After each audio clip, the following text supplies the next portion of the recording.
Ayatollah আল খামিনির পাশে থাকতেন একজন ইসরায়েলের মুসাদের এজেন্ট, যার নাম হচ্ছে ইসমাইল কানি। এই ইসমাইল কানি মূলত আয়াতুল্লাহ আল খামিনি কোথায় অবস্থান করতেছেন এই তথ্যটা মুসাদকে দিয়েছে, আর মুসাদ হামলা করে আয়াতুল্লাহ আল খামিনিকে হত্যা করেছে। এই ইসমাইল কানি কিন্তু 2024 সালে তাকে মৃত বলে ঘোষণা করা হয়েছিল, যে সে মারা গিয়েছে। বিভিন্ন নিউজ মাধ্যমে ছড়ানো হয়েছিল যে ইসমাইল কানি ইন্তেকাল করেছে।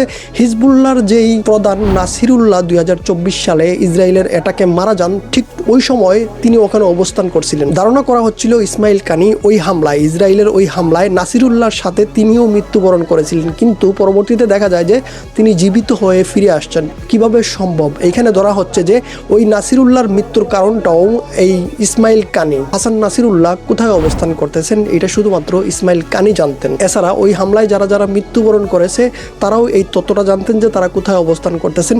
শুধুমাত্র একজন ব্যক্তি ইসমাইল কানি, তিনি ফিরে আসছেন। এই জন্য 2024 সালে ইসরায়েলের হামলায় হাসান নাসিরুল্লাহর মৃত্যুর কারণ ইসমাইল কানিকে সন্দেহ করা হতো, যে ইসমাইল কানি হয়তো এই মুসাদের এজেন্টের সাথে জড়িত ছিলেন, কিন্তু পরবর্তীতে তার বিরুদ্ধে কোনো প্রমাণ পাওয়া যায়নি বলে তাকে ছেড়ে দেওয়া হয়েছে। 28 ফেব্রুয়ারি ইসরায়েল হামলা করে আয়াতুল্লাহ আল খামিনিকে হত্যা করেছে। এই তথ্যটা তারা কোথায় পেয়েছে যে আয়াতুল্লাহ আল খামিনি ওখানে অবস্থান করতেছে?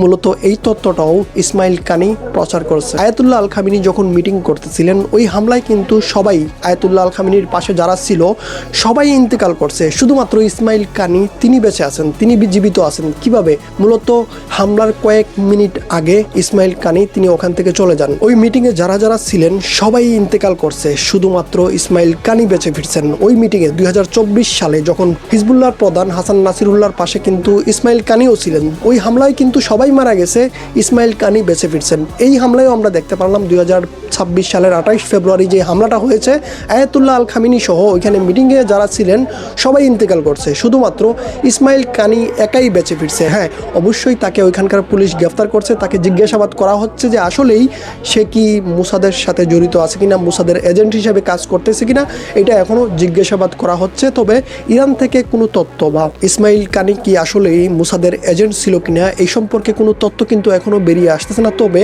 ইসমাইল কানিকে যে ওখানে জিজ্ঞাসাবাদ করা হচ্ছে এইটা নিশ্চিত কনফার্ম হয়েছে, এটা 100% নিশ্চিত যে আয়াতুল্লাহ আল খামিনির মৃত্যুর পেছনে ওখানকার কিছু লোক দায়ী আছে, ওখানকার কিছু লোক আছে যারা মুসাদের এজেন্ট হিসেবে কাজ করতেছে।